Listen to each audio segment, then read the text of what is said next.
हमें किताब चाहिए, हमें किताब चाहिए।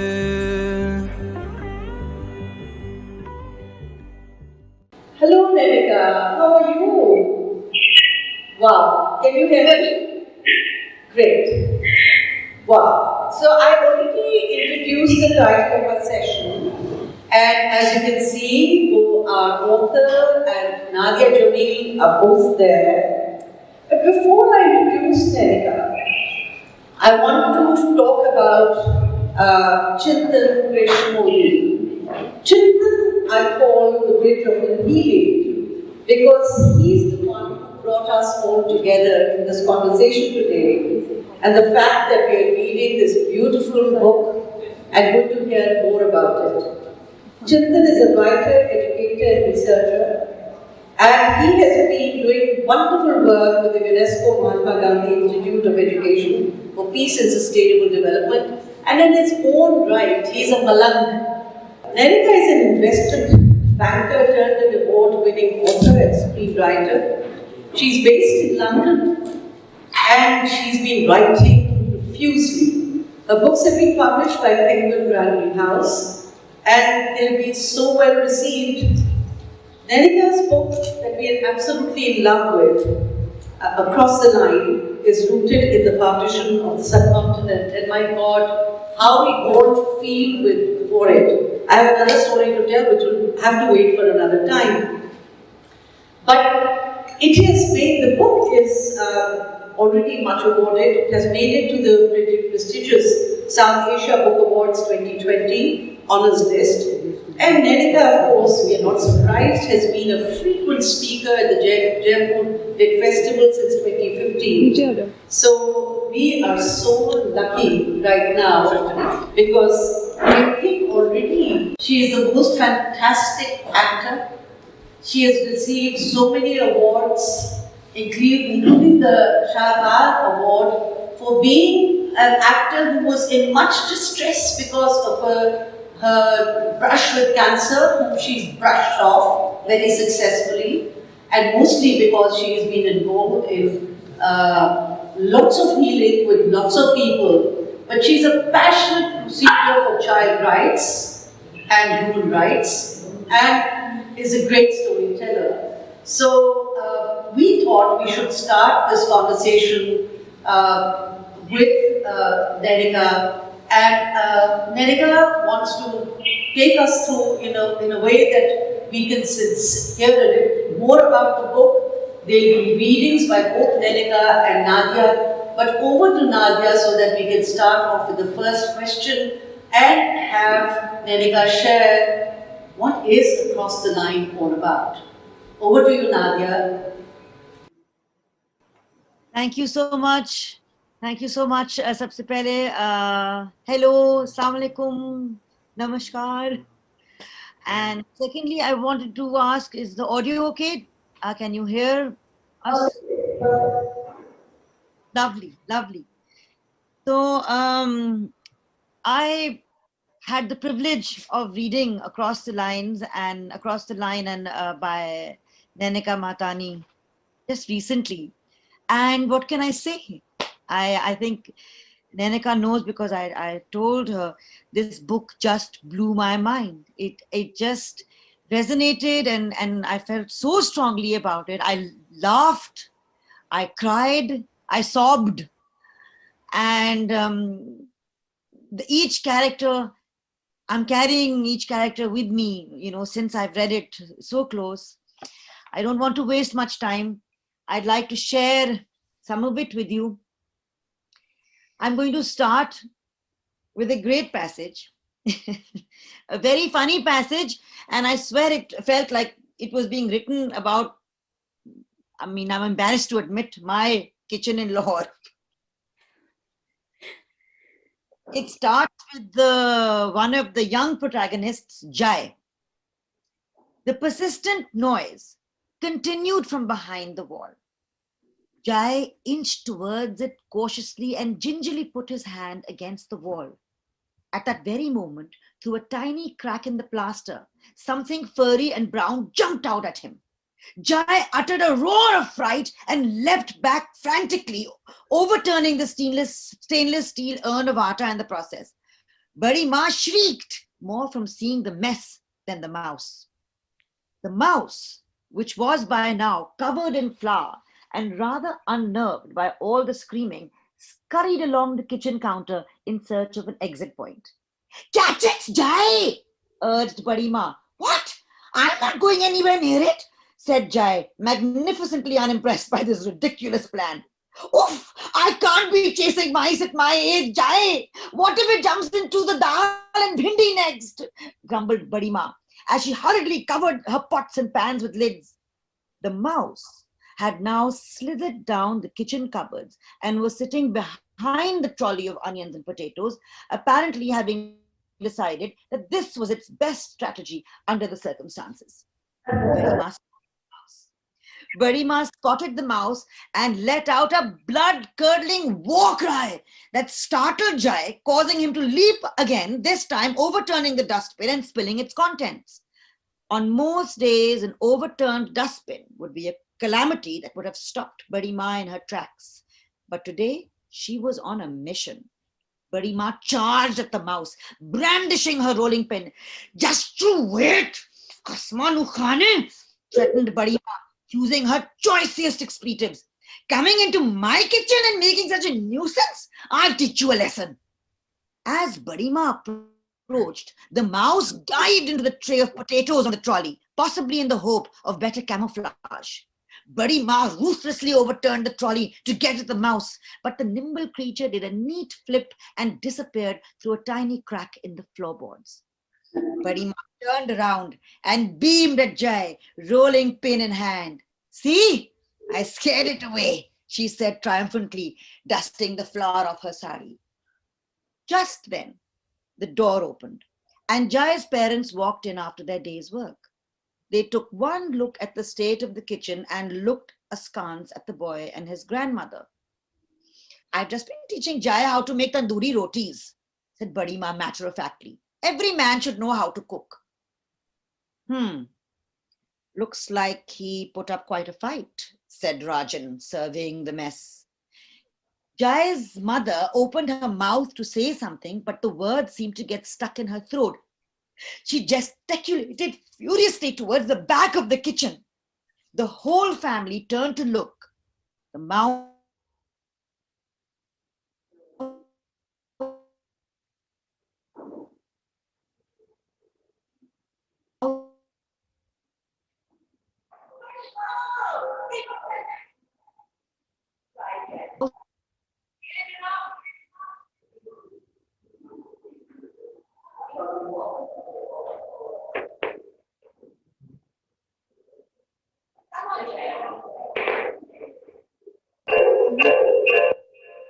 holding out. His mother came to his side and took a look at it. "Give it to Badi Ma. She can read Urdu," she said, squinting at the writing. Jai handed the diary to his grandmother. Badi Ma opened the little diary and turned the pages. She looked at it for a few minutes in uncharacteristic silence.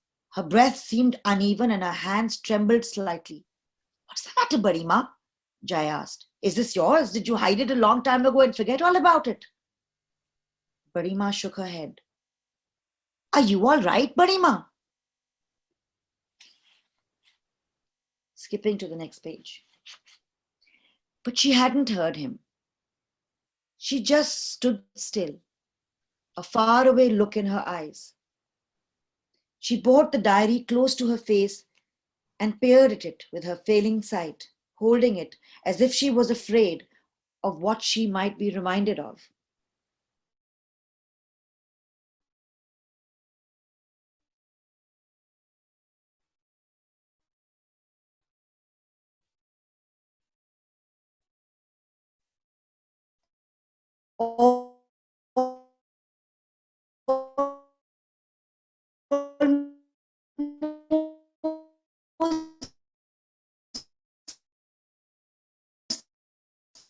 Inaudibly.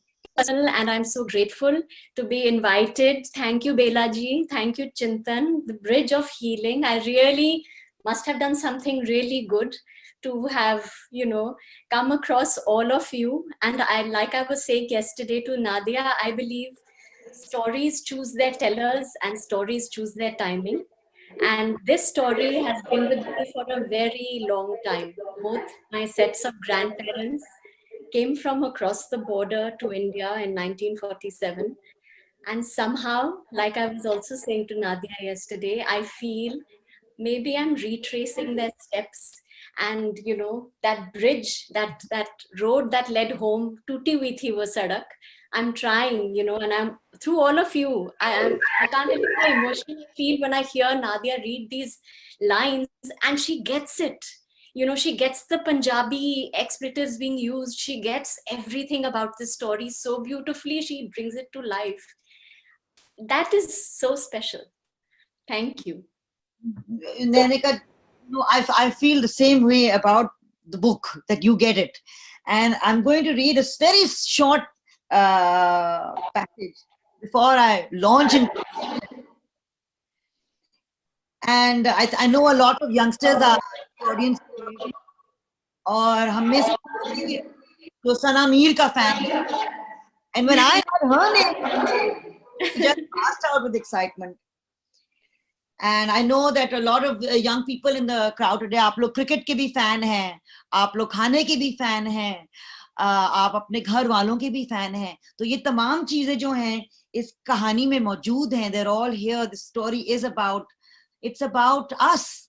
It's about people who we know. It's about our grandmother. It's about our brother, our friend, the food we eat, and the stories we have heard since we were little. I had to share this with you youngsters because you will really, really enjoy this passage. And then I want to start my questions to Nanika. Her father looked as if he wanted to say something, but wasn't sure where to begin. Their conversation had always been stilted, stopping and starting without getting anywhere on most occasions. So how's your schoolwork going? He said finally. It's fine, Appa, Inaya replied, avoiding his gaze. You know, there are two kinds of people, Inaya, continued her father, looking at a fixed point on the wall behind her. There are some who work hard in school and then for the rest of their life, they have a good time because of that hard work. And then there are those who have too much of a good time in school and for the rest of their life, they have a hard time because of that. Yes, Papa, said Inaya mechanically, having heard this lecture so many times that she could recite it backwards in her sleep. And your cricket, he asked awkwardly, still not used to the idea of his daughter playing a sport that to his mind was reserved for boys and men, boys or men. Inaya was stumped. Should she say it was going well or just lie again? She decided on the safer option. I hardly get time for it because of all the homework, Appa. Her father nodded, though he didn't look entirely convinced. Anyway, I just wanted to, give you that clock, he said. Dinner will be ready soon, so come down. Yes, Appa, said Inaya. As soon as her father left, Inaya ducked under the bed and pulled out the poster she had kicked underneath. So sorry for doing that to you, Julan.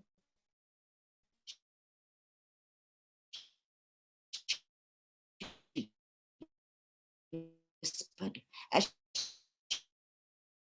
she gently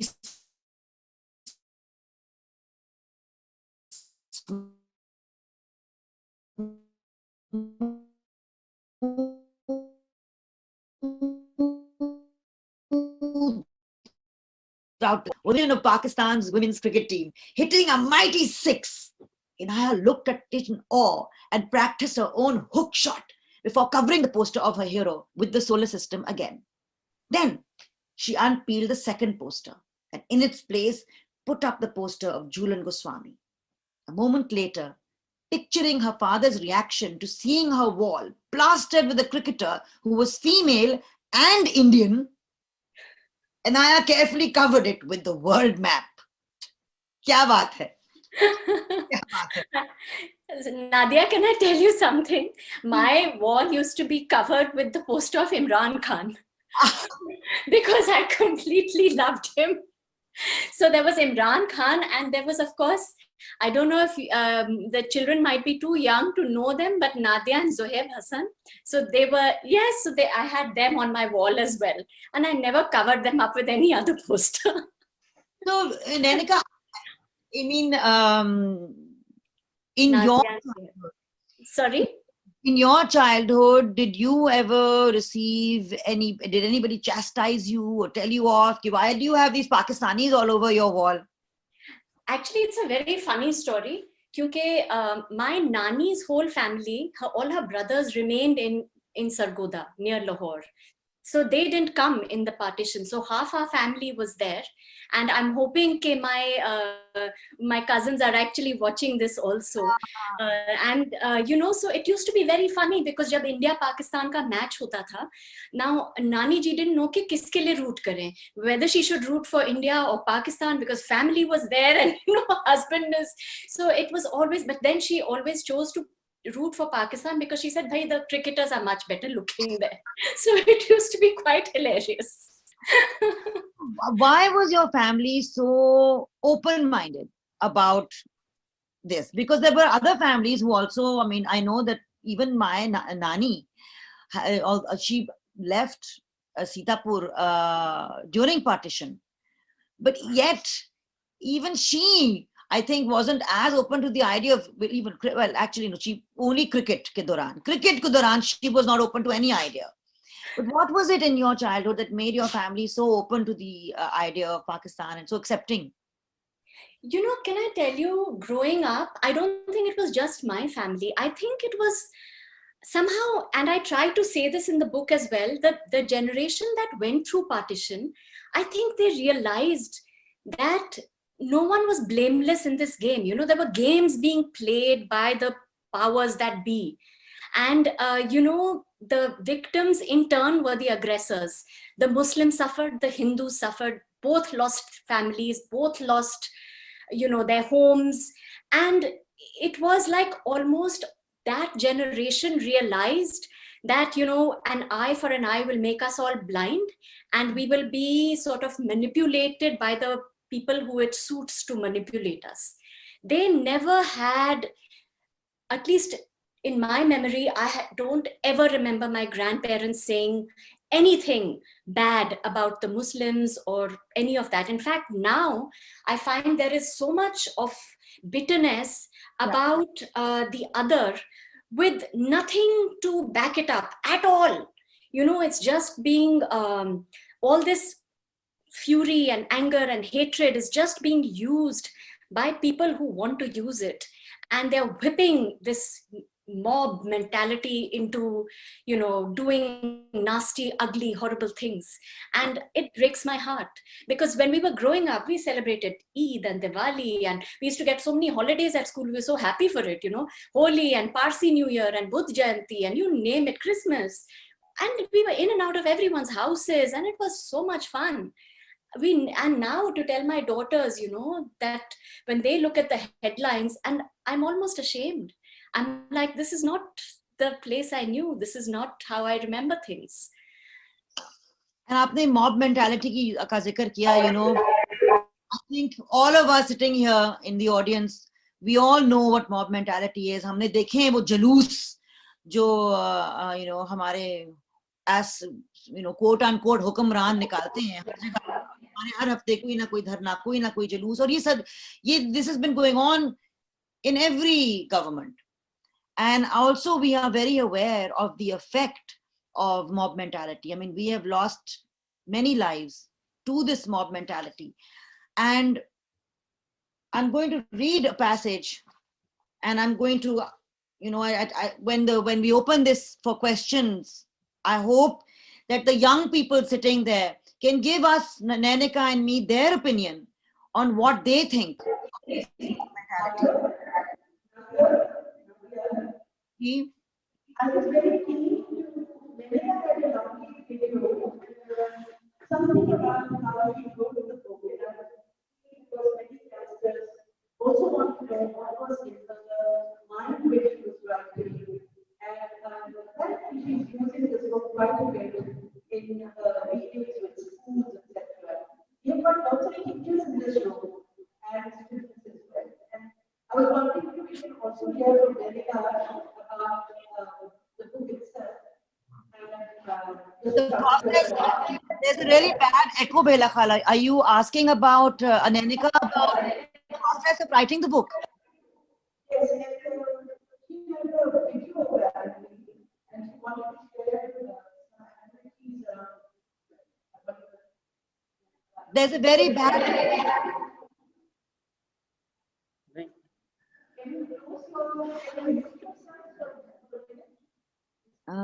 Let me see. Perhaps if she could.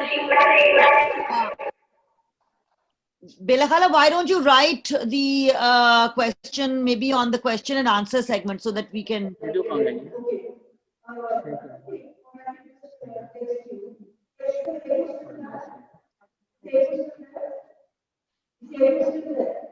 Oh, does she want to show the trailer? Yeah, I think. Yes, we want to show the trailer.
Thank you. I also want Nanika to talk about the process. But before, because I want to lead into that, I want to read this because what your mental, where your mind must have been when you wrote this and how you felt when you wrote this is something that I've been thinking about over and over again. And also because you wrote this about something that happened in 1947. But the tragedy is, it could be happening in 2021. And it's not just, I think, Pakistan में है ये कहानी हम सुनते हैं, India में हम ये कहानी सुनते हैं, अभी कैपिटल हिल में, अमेरिका में हमने ये कहानी सुनी. This is a page from, this is an extract from, this is in Rawalpindi, 1947. And Toshi's family is a Hindu family that lives in Pindi. Papaji, someone's entering our house through the kitchen door, gasped Toshi. Peeping through the diamond-shaped holes in the parapet, she had noticed a man in the gloaming, sidling towards the rear entrance of the house. Baldev cautiously raised his head over the edge of the parapet and saw him too. On looking closer, he realized that the man was his childhood friend Abrar Ansari. Baldev felt a knot tighten in his stomach as he watched Abrar quietly inch closer. Why was Abrar risking his life approaching their house at this time? Abrar was almost at the kitchen door when someone from the mob noticed the tulsi plant in the Sehni family's courtyard, a dead giveaway of a Hindu abode. Look, a kafir, he shouted, spotting Abrar's furtive movements. The cry ricocheted off the walls, getting the mob's attention even amidst all the clamor. What's a kafir, Barima? Toshi whispered to her grandmother. Chand didn't reply. With trembling hands, she pulled Toshi closer. From the road below, Toshi could hear Abrar's pleas. I'm not Hindu, I'm Muslim. Please believe me. But the mob was in no mood to listen. The man who had spotted Abrar brought his axe down on Abrar's skull. The crack resonated through the air. Abrar collapsed in a bloody heap, losing consciousness. One rider doused him in kerosene, while another set him ablaze. Allahu Akbar! Their cries rang out, triumphant. And just a short extract, few lines from page 154. When is the baby due, Rukhsana? This is in New Delhi. This is in New Delhi. This is the Muslim family in New Delhi. When is the baby due, Rukhsana? Just 1 month to go, Jayaji, she smiled. I'd better head home now. Javed and Ammi will be waiting for me. I'll see you next Sunday. Rukhsana emerged from the orphanage building and had barely taken 10 steps when she was caught up in a turbulent wave of angry rioters charging down the street, armed with axes, swords, and staffs. Har Har Mahadev! Har Har Mahadev! They roared. As they pushed past her, one of them roughly shoved her aside. Ya Allah, cried Rukhsana instinctively as she tried to regain her balance. A member of the mob overheard her and walked towards her menacingly. She's one of them, he roared, his bloodshot eyes spewing hatred. He grabbed her arm and viciously pushed her face down into the gutter by the side of the road.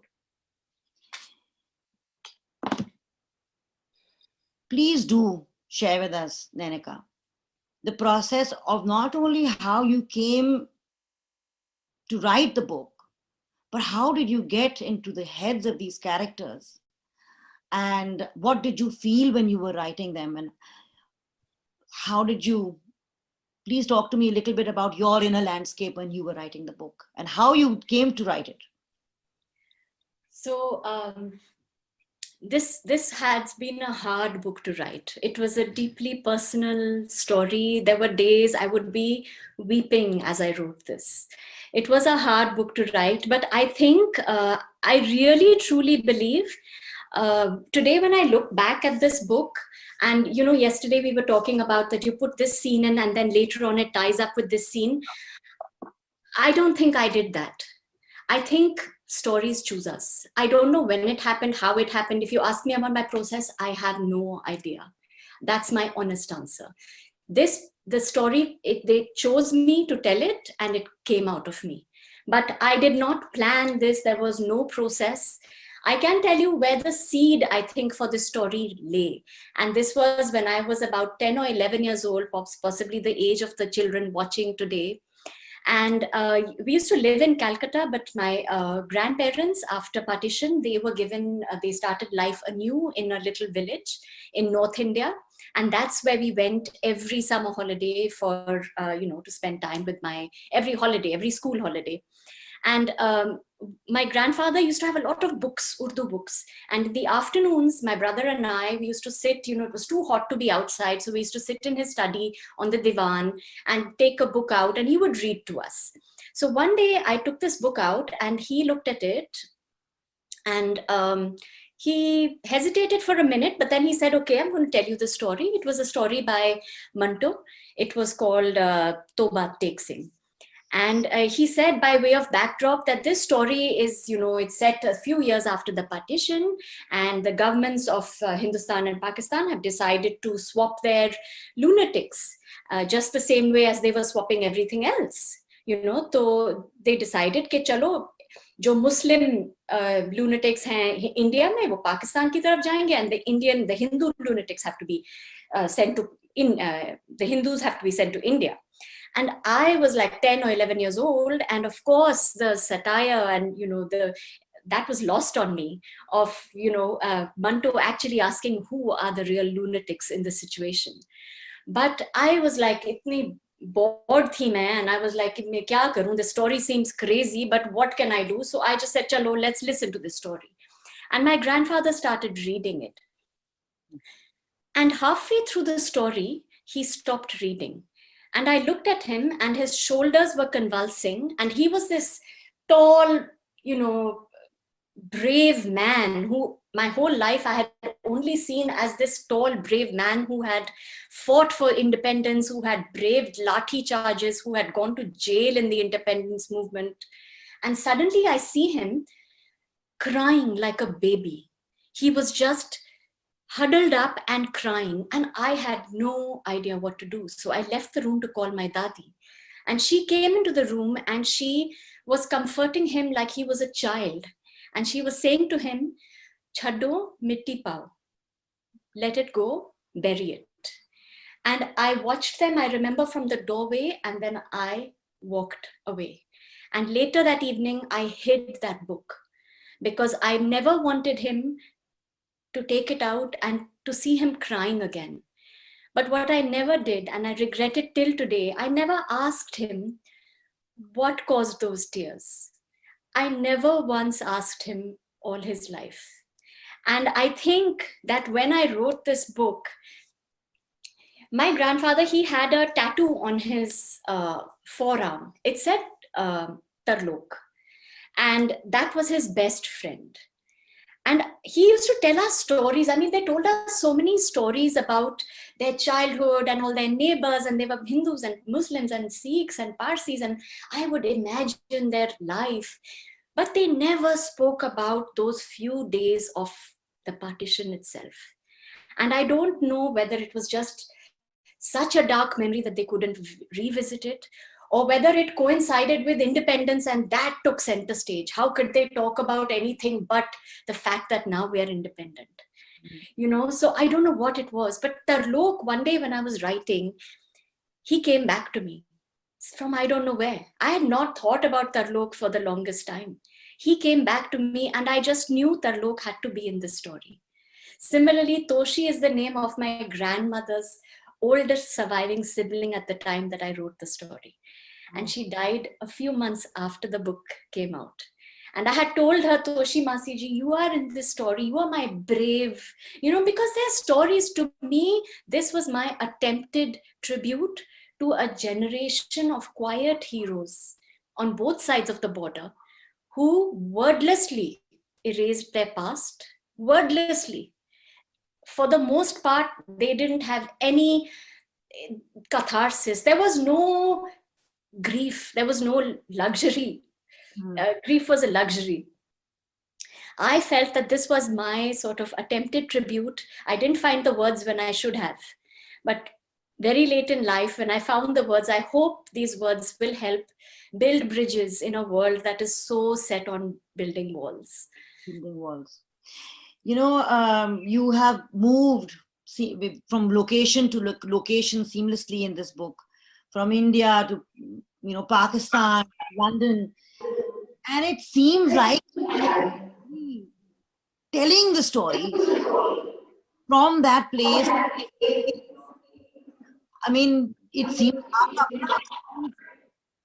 itna basi kaise hai? How have you experienced being a Pakistani in Pindi, being a cricketer, being a foodie, being in Delhi, being in London, being somebody who has suffered the pain and the grief of partition? How have you been all these people? I think it's exactly how you have reacted, just being human. How you have reacted to this story in such a deep way. You know, when I heard your reaction, I had tears, just hearing your tears. It's just about being human, because we're all the same. We don't have to be these many people. And I can say, you know, when I came to London, my daughters were so young, they only spoke Hindi. The only friends or the only people who showed them the way, held their hand and took them and made them settle down in a new continent were Pakistani, little children. Zaid, and you know, he's the best friend of my little daughter from the age of 3 and 4.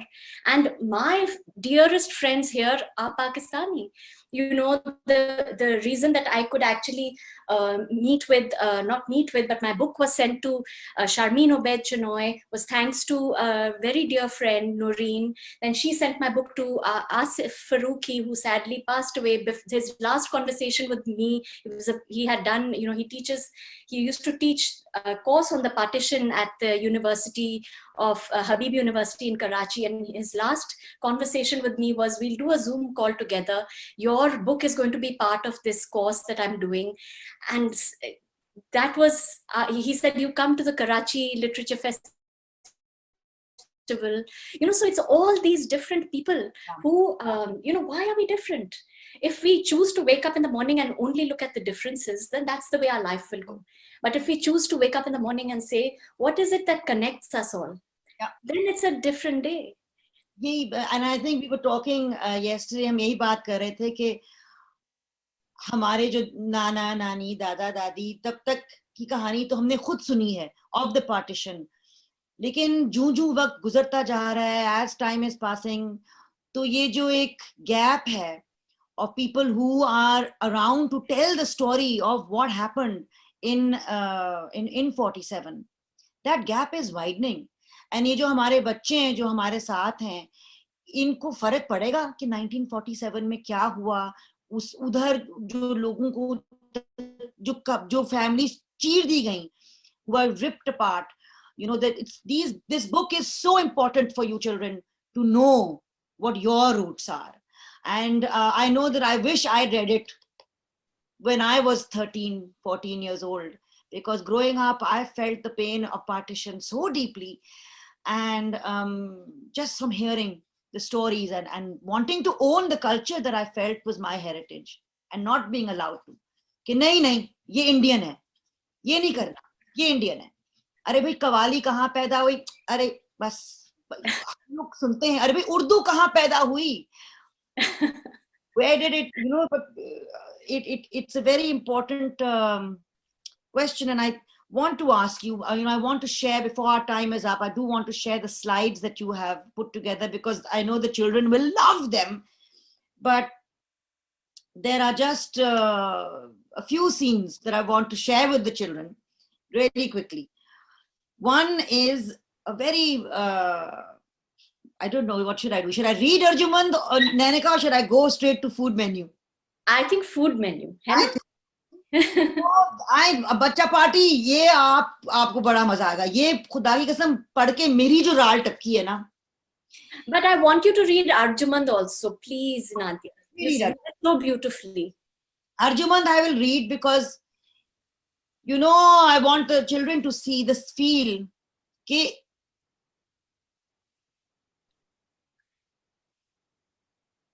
again we are in New Delhi. No, we are in Rawalpindi. We are in Arjumand wala to. We are in Delhi. We are in Delhi, and Arjumand. This is the Muslim family in New Delhi. और ये जरा सुने कि हम सुनते हैं 1947 और हम तस्वीरें देखते हैं कि ये ट्रेन्स यूं आई और ये लाशें यहाँ से वहां गईं, और लेकिन वो जो मरहला था जब किसी को पता चला कि जी निकलना है घर से, तो उस वक्त वो क्या सोच रहे थे कि हम वापस आएंगे इस घर में, नहीं आएंगे? These are questions that this goosebumps you get when you read this book. His mother looked up sharply. Say it, she snapped. You'd rather that the baby is born far away from the place where generations of our family have lived and died. I don't know what this world is coming to, Javed. Do what you want. I will die here and be buried next to my husband. She stabbed her embroidery angrily. Just then, their elderly cook, Ghanshyam, came running into the house. Bibi ji, a mob of rioters is approaching our streets. It is not safe for you here anymore.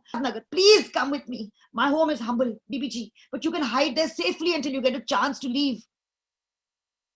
Arjumand looked up from her embroidery, ready to launch into another tirade, but something in Ghanshyam's eyes told her this was not the time. She shifted her gaze to Javed, whose forehead was lined with worry. Ghanshyam is right, Ammi, he said, coming to her side. We need to leave immediately. Rukhsana!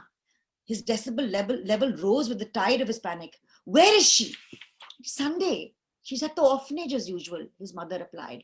I'll go and get her. Amiji, please pack your things. We'll leave as soon as I bring Rukhsana home. Javed rushed out of the house. Arjumand gathered her embroidery and walked to her room in a troubled reverie. The events of the past few months seemed absolutely senseless to her. It was as if the whole world had lost its mind.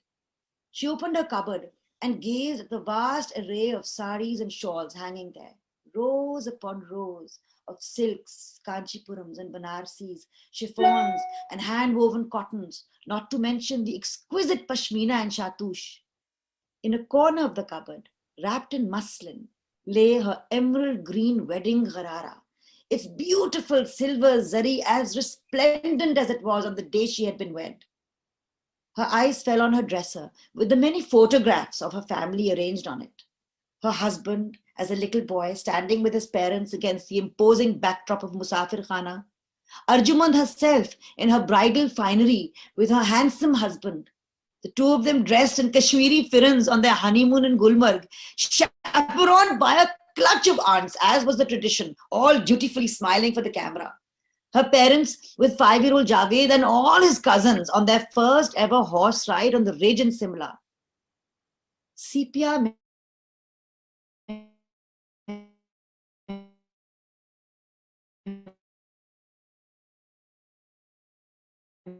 memories of little moments. What could she leave behind?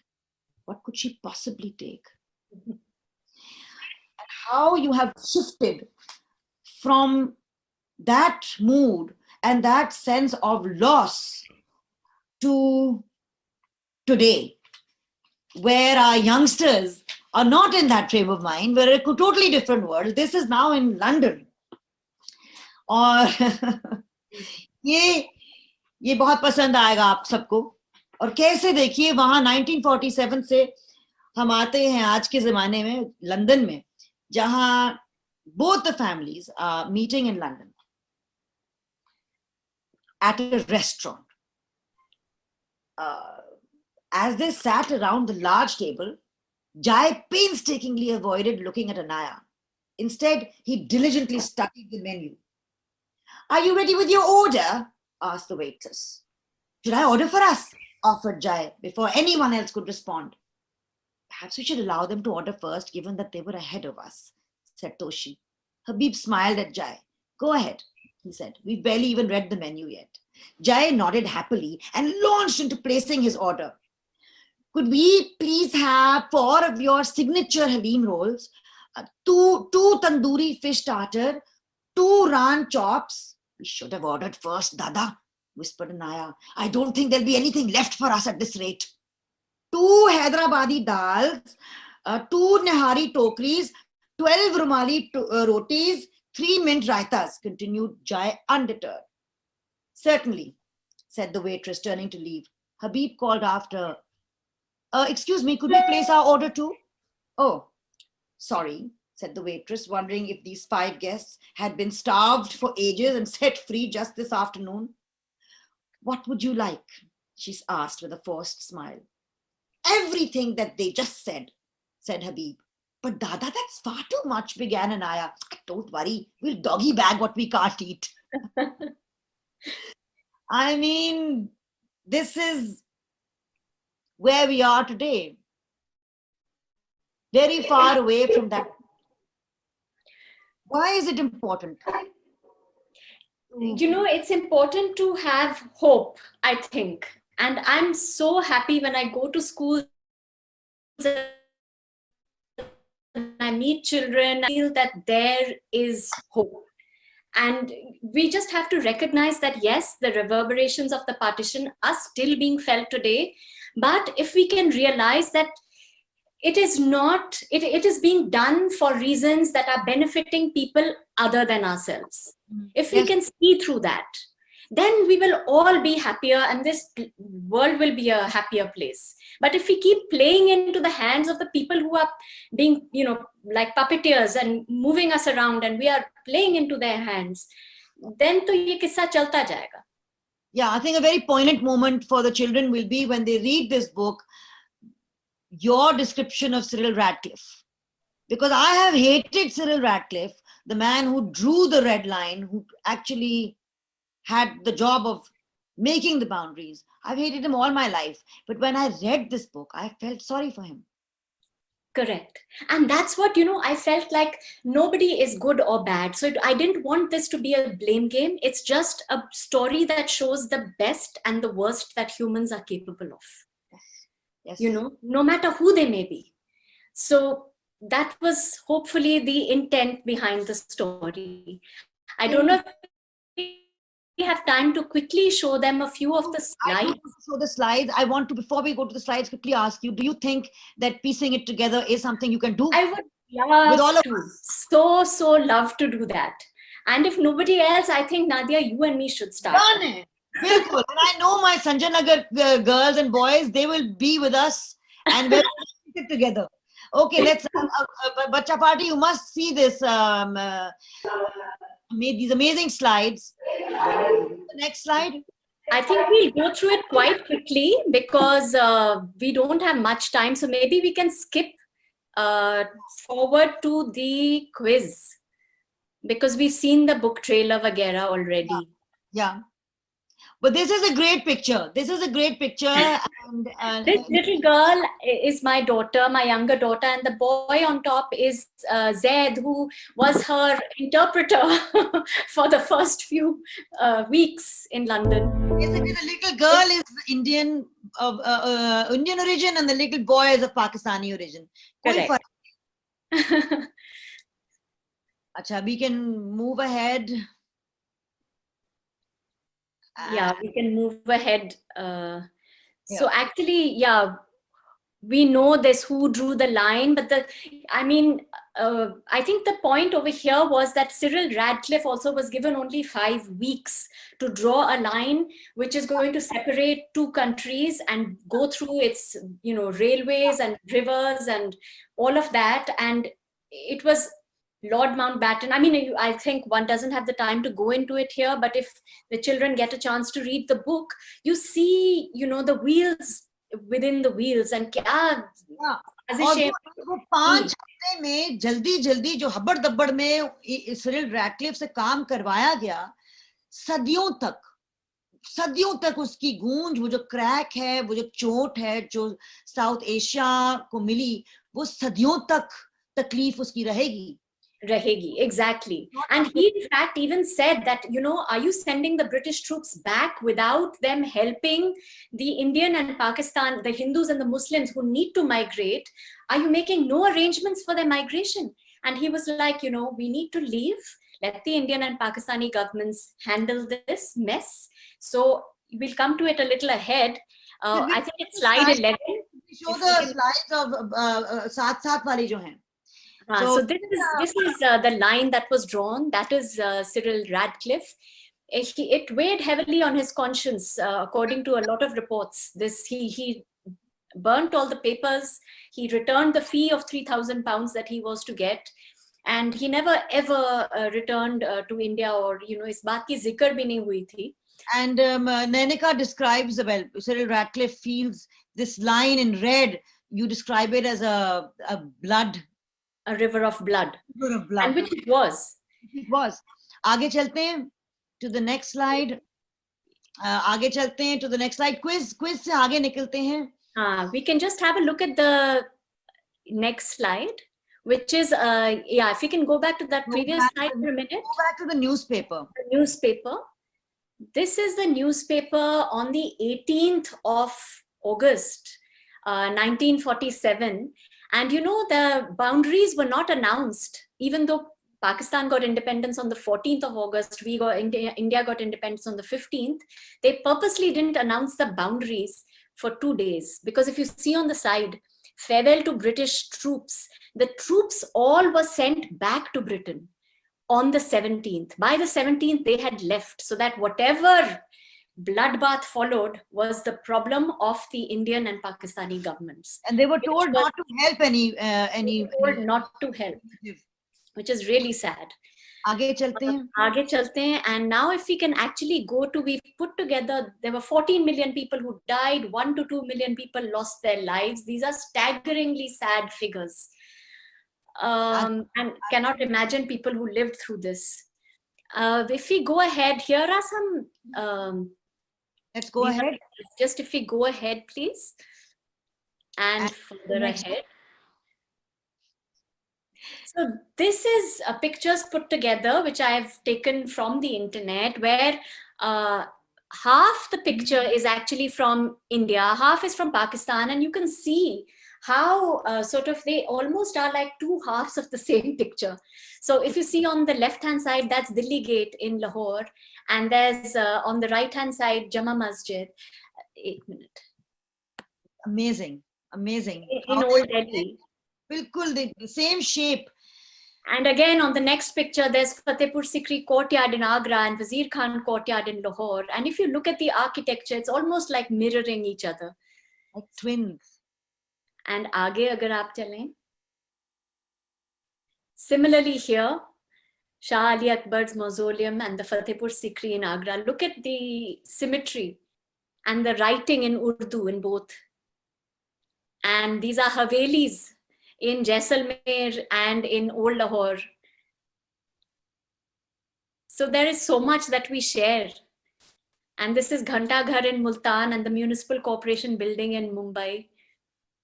The khana, of course, jalebis and pakoras. You can't tell which is which. This one actually blew my mind. It's almost like this Radha Krishna in the Lahore fort is completing the Radha Krishna in the Samod Palace.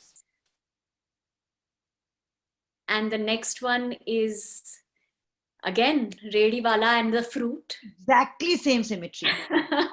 Paye bhi match ho rahe hain.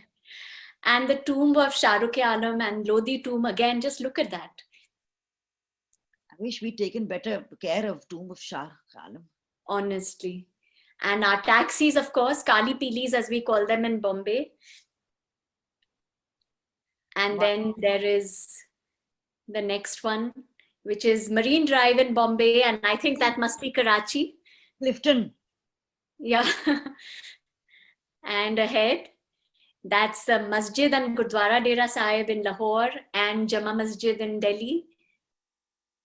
And look at this. This takes my heart, like really touches my heart. Where's the difference?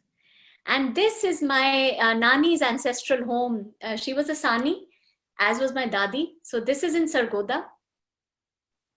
And the next picture is my Dada's ancestral home. If we go to the next picture, so this used to be called Suri Mansion. If you look on top, now it's called Nuri Mansion after the partition. But this is where they grew up. I've never been here. This is a mandir that is in Rawalpindi again. It was built by my great-great-great-grandfathers and his brothers, I think. Now it's used as a blind school for children, which I think is such a fitting metaphor that, you know, let's not be blinded. Let's give sight to each other. Let's look beyond these artificial borders and boundaries and find meaning in life. This is all from there. And this is Sachin Tendulkar's tweet. I was doing grocery shopping when I suddenly started getting messages saying that Tendulkar has tweeted about Across the Line. And I was like, okay, ande bread, doodh, I don't need it for today. I need to go. And what a lovely thing he wrote. It's a story of struggle, hope, and cricket across timelines. A good message on what unites us is bigger than what divides us. Beautiful. And I think cricket and food and Bollywood film and Pakistani dramas have told us this. Yes. That we need to rise above. Yes, and I think something else that we talked about yesterday, that even though these borders have divided us, and even though times are, you know, becoming crazier and more aggressive, our youth on the internet is undivided. Yes. Our children, when they meet across borders and play games across borders, there's no passport now required for. I thank you so much, Nenika, for this. Thank you, Nadia. You've read the book so beautifully. No, I really want to hear Sanjanagar. If we can hear, sorry, Bela Khala, sorry.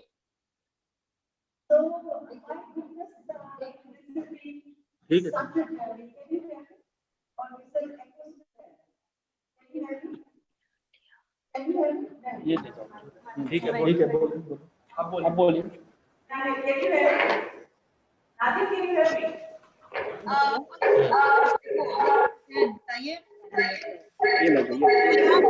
Questions.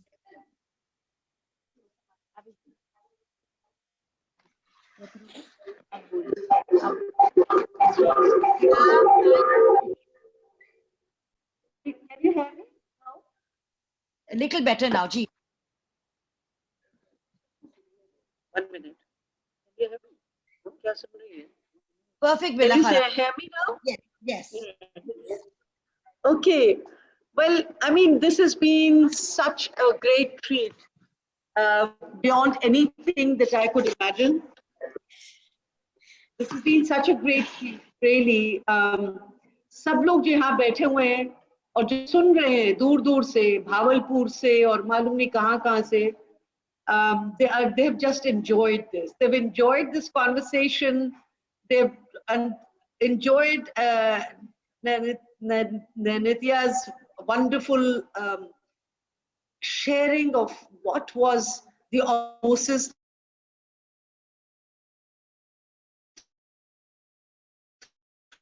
which this book was in theater, on the television. My God, तो अब तो कुछ और होना पड़ेगा. This is like just a pause. तो अब तो ये फिल्म बनेगी या सीरियल बनेगा. आजकल तो serial films are hot, but I think after The Suitable Boy, this is going to be another hit. My husband has watched this.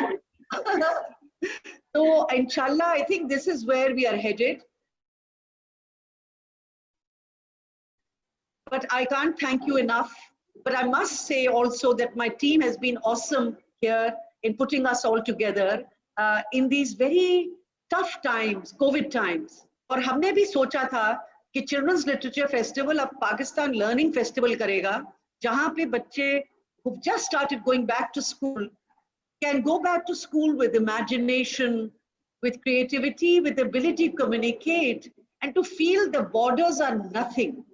And today, you people have proved it. God bless you both for being with us. And across the line must be there for all our schools across both India and Pakistan. And let Nadia have the last word. But bless you. Thank you so much. It has been a gorgeous afternoon. I want to thank Bella Khala for introducing me to Nanika and this incredibly beautiful book. And I really request, where have I put the book? All bachas, please do try and read it. Teachers, everybody in the audience. I telling you, it's like watching a film that will make you cry and make you laugh. But ज़्यादा ज़रूरी बात ये है, इस किताब में जो main protagonist है जाए, वो एक movement शुरू करता है, piecing it together. Peace with P-E-A-C-E, यानी together.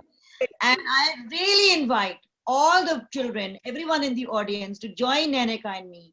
If you have stories of the partition and you want to piece it together and bring stories of your grandparents or your parents into the sort of thing, let's share these stories and get together with the Pakistan Learning Fest team, and please do share these stories because I am so inspired by this movement of piecing it together.